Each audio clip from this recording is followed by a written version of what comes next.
Құрметті отандастар, қарулас бауырлар, бүгінгі алғыс айту мейрамы құтты болсын, және сіздерге алғысым шексіз. Құрметті анашым, ата-анам, қарындасым, сіздерді келіп жеткен алғыс айту күнімен шын жүректен құттықтаймын.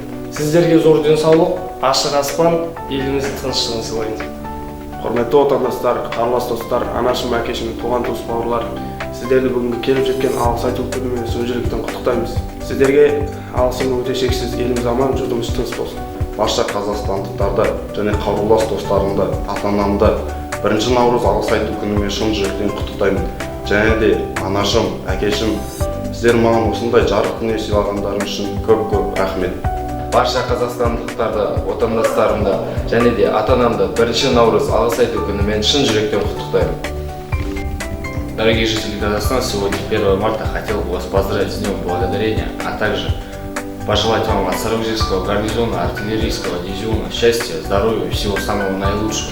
А также хотел поздравить своих родителей и поблагодарить их за данное ими мне воспитание. Приветствую, дорогие казахстанцы, я Латышев Денис Дмитриевич. Хочу поздравить вас от воинской части 12740 с Днем Благодарения, отблагодарить в первую очередь своих родителей, родных, близких, друзей и родственников, а также своих сержантов и командиров за данный ими мне боевой опыт.